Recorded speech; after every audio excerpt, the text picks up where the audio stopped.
Good morning. It's December 13th today, and we're in Revelation chapter 4. And just wanted to, again, give a little bit of an overview for the book of Revelation. I think it's really easy to get caught up in all the details of this book and try to figure out what each of the little symbols means or what the figures are actually portraying, things like a dragon and other strange creatures that we'll come across in here.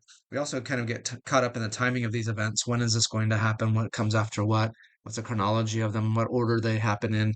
But I think that's really beyond the purpose of this book. I mean, I think that the book does tell us those things, but its primary purpose really is to encourage those who are enduring persecution to continue to endure because they know that eventually God is going to win the battle and that they were going to be seated with God in the heavenlies.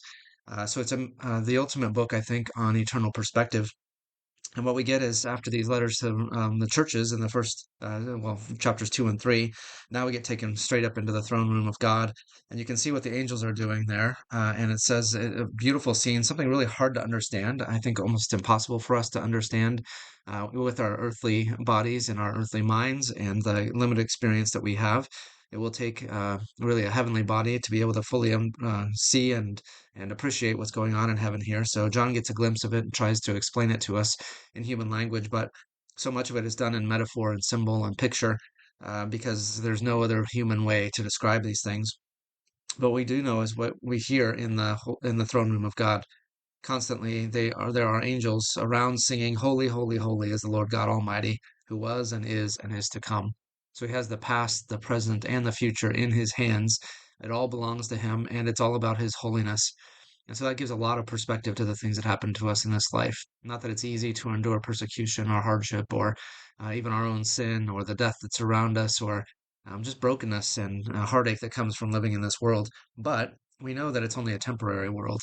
And so drawing our mind and our attention to things that are beyond this world help us to get a proper perspective on how we should live in this time, that we should have courage, we should have hope, we should have endurance to make it through day by day. In tomorrow's reading, we're going to come across one of my favorite sections from the book of Revelation, and it's another thing that is being said in heaven.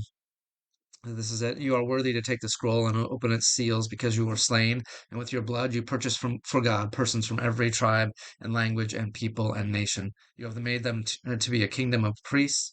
And priests to serve our God, and they will reign on the earth.